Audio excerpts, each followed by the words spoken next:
Hi ladies, welcome to session number 2, which is unconditional permission to eat. Last week we talked about why diets don't work and why you need to break up with them forever. If you're here with us today in lesson number 2, it means that you've already decided that you're never gonna diet again.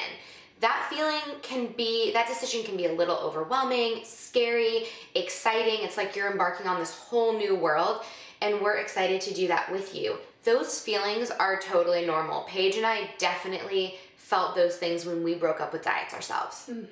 Those feelings are definitely normal because there are diets everywhere you look. So they're in magazines, which are also everywhere, the gym, the salon you get your hair done in, the doctor's office.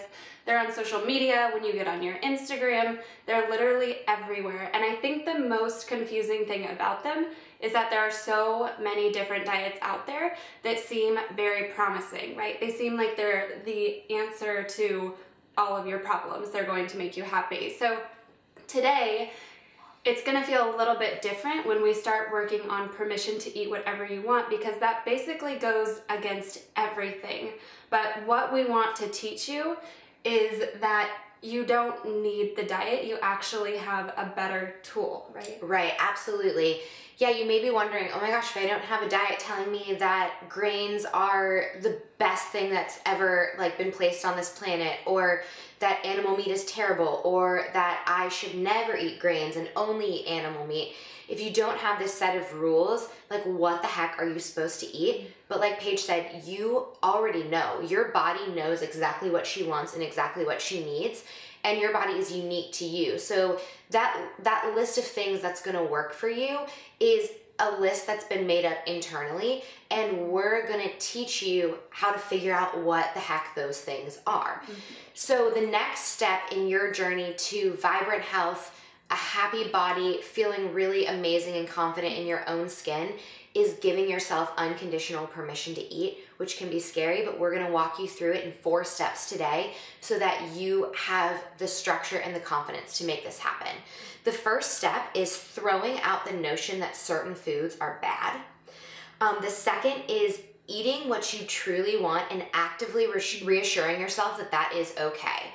The third is to learn to observe instead of judge. And the last thing is to combat any residual fear, the fear that sometimes plagues us when we release diets, with knowledge. So we're gonna give you all that today. Step number 1 is throwing out the notion that certain foods are bad. So when we label foods good and bad, which diets teach us to do, then those foods that we label as bad, they create a certain power over us. It's something that's off limits. With them, they carry a lot of guilt. There's a lot of fear wrapped up in those foods. But today, you're learning how to give yourself unconditional permission to eat anything, which means that those foods are no longer bad. The foods you previously said were good and bad now are both just neutral. Whatever your body tells you that she wants, that she needs, that's gonna make her feel good, that's the food that you should eat. So this is a process. You need to become comfortable around those foods that were previously labeled off limits to you. So some foods that we typically see with our clients would be things like pizza, French fries, potato chips, ice cream, cupcakes. Your list may look very different. For some people, if they've been following a strict vegan regimen, not because of health reasons, but because a diet told them that that was something that they were supposed to do, then all of a sudden animal products become extremely off limits or extremely bad. If you've been doing, gluten-free because it was the next fad diet, not because you need to eat gluten-free, then anything with gluten becomes bad. So we want you to go through and make a list either in your mind or on paper and really think about what are those foods that in your mind you've begun to label bad, and start to strip those labels away and begin to look at a brownie and a salad as the same. Definitely. Step number 2 is eating what you really want and actively reassuring yourself that that's okay. So in the beginning, this is going to feel very different because it is very different than what you're used to. And so when we say actively reassuring yourself that's okay, that literally means just repeating to yourself through the day or at meal times or just when you're wanting something that it's okay to eat that food. So especially when it's a food that you're not used to eating or that you've previously labeled as bad. So an example might be pizza. Like Simi said, I think that's a perfect example. I know I struggled with pizza, and I know that a lot of my clients struggle with pizza too, because it's something that's just so huge when you get it, right? You have this huge pizza and you're trying to only eat 2 bites, that you're really confused on how to listen, especially when you feel like it's a bad food. So labeling something as bad and having that in your mind and then starting to eat it really is like a gateway to binge eating. Totally. A lot of times, yeah. Because there's a lot of that black and white thinking in there where you feel like if I take 1 bite, then I'm already eating this forbidden food, which means I'm now bad, so I'm just going to continue to eat. So this is why it's so important to take the labels off. When you take the labels off, the food becomes neither good nor bad. It's just food and it's just there. And if pizza is what you're craving, you'll be able to just be mindful with that and not feel bad about it when you're going into it. So as you eat foods that were previously off limits, you want to remember to just continually remind yourself, I can have this food anytime, any day that I want it. And while you're eating, you want to be remembering, I can also stop when I'm full. If I can have this food anytime that I want, there's no reason to eat it all now, get it all in now, because now you don't have to worry about needing to be better tomorrow. You get to eat the same way again tomorrow. Step number 3 is to observe, not judge. So when you're dieting, obviously there's a lot of judgments going on because certain foods are bad. So if you are eating those foods, then you're judging yourself as being a failure or really terrible or weak or having no willpower. So we want to strip all that judgment away and for you to understand that this is going to be a process. So you're going to have to learn how to navigate this process. You're going to have to learn new things about yourselves, learn new habits. So it's really important for you to take away the judgment and just learn to observe. So looking at yourself in a situation and saying, okay, I overate or I binged on this food, what was really going on? By allowing yourself to observe those situations, you set yourself up to experience, it's a learning opportunity. So you have a learning experience as opposed to like a self-deprecating experience. So like Paige mentioned, when foods are off limits or labeled as bad, that's a real trigger for binge eating or overeating. Because as soon as we have a bite or 2 bites of that, we feel as though we've just ruined our day, and then it can lead to overeating because our mind automatically goes to, oh, I shouldn't have had that piece of pizza, I shouldn't have had that bite of pizza, I might as well just eat it all now because tomorrow I'm gonna have to be good again. So it triggers that last meal mentality, that overeating, and because we feel that restriction is coming again tomorrow. It also gives us the feeling that those foods are bad because we won't be in control in those situations. So as soon as we eat those foods, we feel out of control and crazy, like we can't stop ourselves.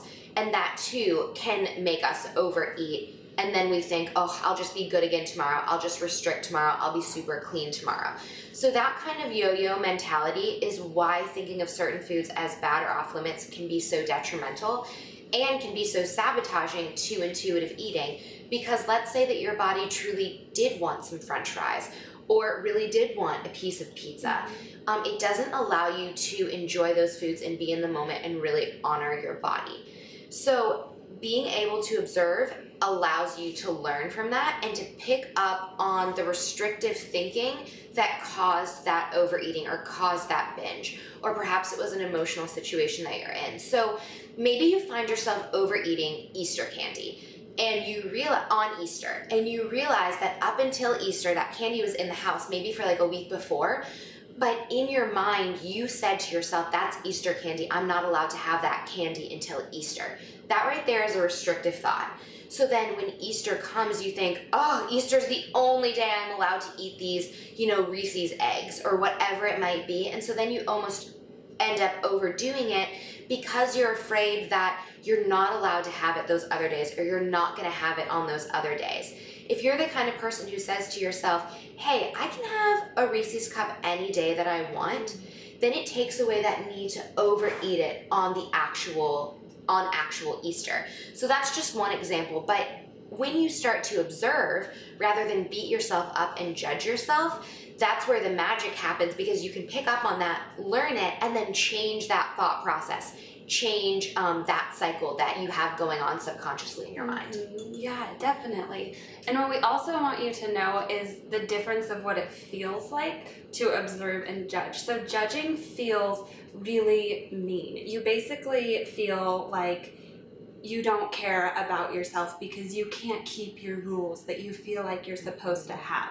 Observing means looking at what you just did as neither good nor bad and just saying, that didn't feel really good. Like, I feel too full. I didn't do that on purpose, even if you feel like you did, even if you feel like you knew and you kept going. There was a good reason that you did that. Totally. So we want you to know that you're definitely not bad or good for any eating experience that you have, and that needs to become something that you're really believing too. You're not good or bad because of a food that you ate. You might feel good or bad, and that's fine. That's where observing comes in, to just notice that. But when you judge, it blocks you from being able to move on and learn from that experience. So we want you to instead just observe so that you're able to move on and make your very next choice one that feels better and more honoring to your body.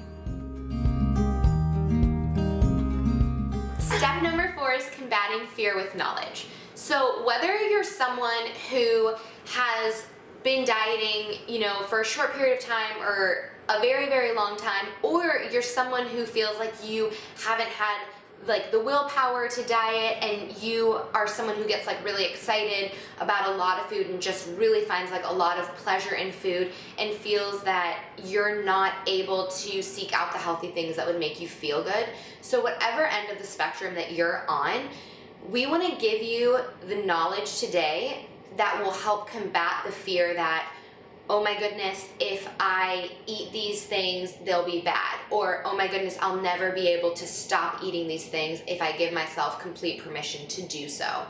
So wherever you are in your relationship with food, when you become more mindful, when you begin to listen to your body, you'll be so surprised to know that your body actually is going to crave really healthy, nutrient-dense things. Part of eating mindfully is not just eating whatever sounds good, but it's also about eating what's going to make you feel good too. So trust that there's going to be a balance here, and that by being mindful and by really listening closely, that you're not only going to want to eat cupcakes or donuts for the rest of your life. And I know that that can be a big fear for everyone. Oh my gosh, if I just let myself eat whatever I want to, all I'd ever want to eat for the rest of time would be French fries and donuts. And I know that I definitely had that fear, and I know that Paige can relate to that fear too. When you give yourself permission to eat anything, you think that you're going to want to eat all those things that have previously been off limits, or you think that you're just going to go to town on all of the more decadent, heavy, rich foods. And that is not true. We know that our bodies want to really feel good, and when we are honoring that, when we're really listening closely, it's amazing, because your body truly will crave healthy, nutrient-dense foods, which is such an amazing and beautiful part of intuitive eating. So understand that those fears that pop up, those fears are normal, but we are going to give you the knowledge to combat those fears by understanding that actually the structure of foods being good and bad, rather than that leading you to make healthier choices or to be skinny or to feel really confident in your body, that those things actually set you up for failure. Those things set you up for overeating. Those things set you up for binge eating. And like we mentioned in the last lesson, there's been all these scientific studies that show that people who diet actually end up weighing more.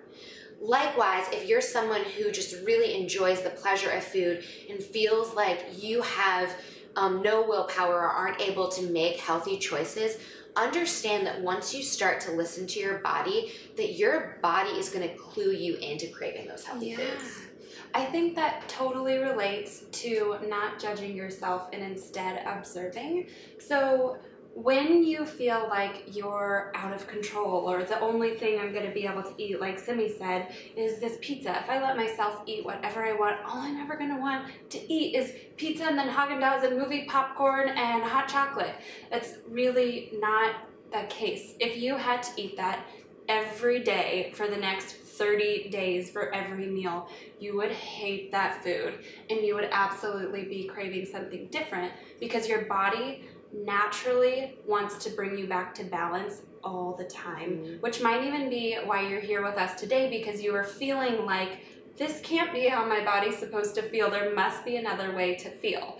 So instead of holding on to that fear of I'm never going to eat anything different, you could use that fear to observe something that's going on in your body that you need to come back to balance.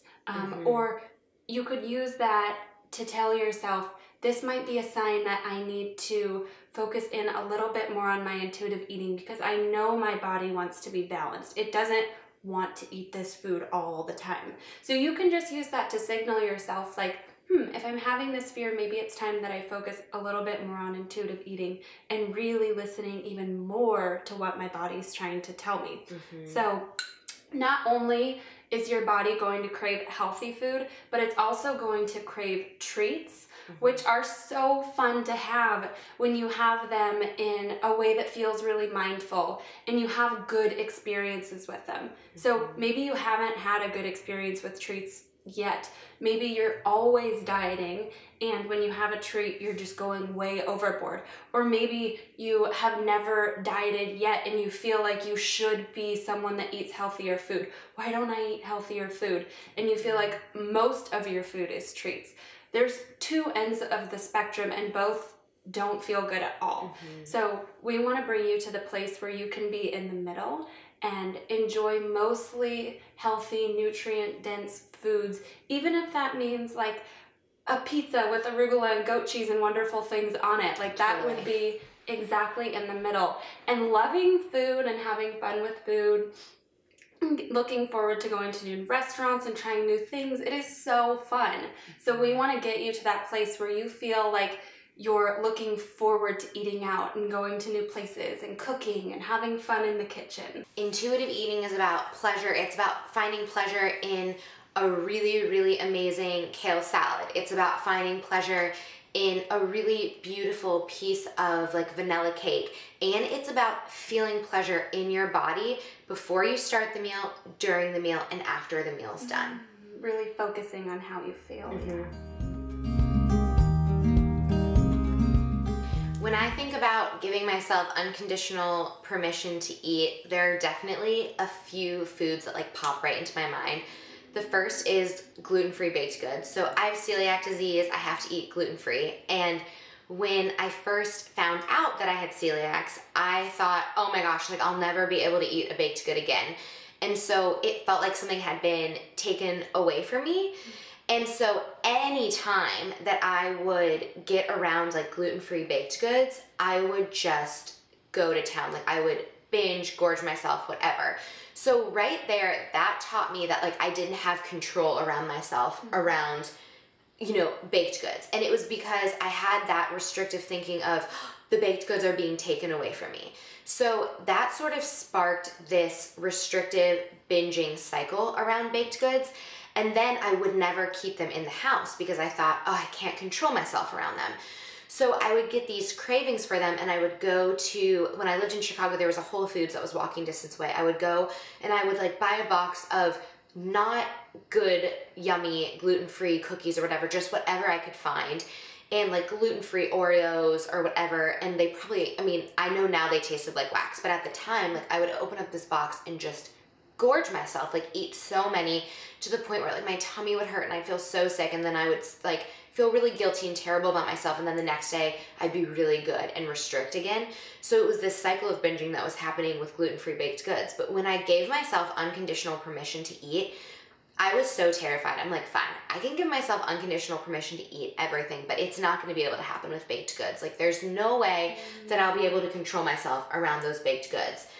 So I started going and buying really high quality baked goods and just sitting with one, putting it on a little plate, pouring myself a cup of coffee, eating it slowly with a fork, really savoring it and enjoying it. And through a couple of these experiences, I was able to learn to love them and love the way I felt when I was eating it. And it was sort of this trust activity that I had to do with myself, where I was learning to trust my body in a situation, like in a room with a baked good. And now I can buy huge boxes of baked goods from my favorite place, Cherbourg in Columbus, and bring them back to the house, like for family and friends to enjoy also, and can just take one and eat it, where before I would have probably eaten the entire box like in the car before I even got home. So I think that if there's a food that you're labeling as bad or that you feel like is off limits, first identifying that restrictive binge mentality that's going on, and then just building that trust back by sitting with it, tasting it, enjoying it, and feeling how great you can actually feel with those foods when you're being really mindful. So one thing that I remember most about when I first gave myself unconditional permission to eat whatever food that I wanted was that I discovered that I actually didn't like all the foods that I thought I was out of control with before.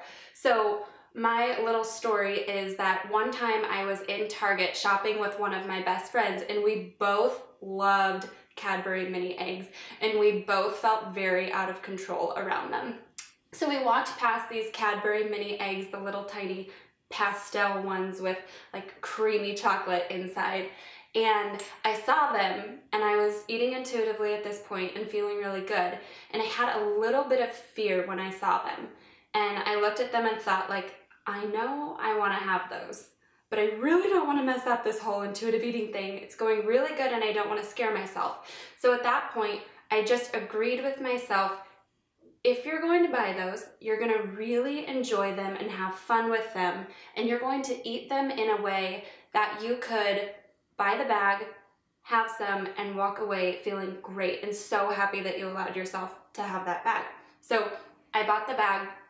We started walking through the rest of the mall, and I decided that I wanted to open up the bag right then and there when we were walking. So I knew at that point I was going to have to be even extra mindful. So I opened it up, I took out an egg, I put it in my mouth, I really let it melt, I tasted all the flavors, kept walking, I had another egg, and by like the second or third egg, I was thinking, this is really not that good. Like, this isn't very rich. I thought it was rich before because I was just taking one after the other and eating a ton. Like, you need a whole handful in order to actually taste them.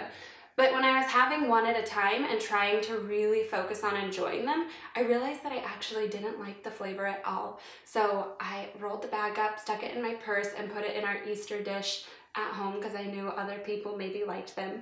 And I have not touched them again. Now if I want something around Easter, I go to See's Candy or somewhere that I just like have my favorite candy, like Divinity at See's Candy, and I'll get one or two, bring it home, have a cup of coffee, and like make a little event out of it. And now it's so fun to have chocolate, and I'm not afraid of it.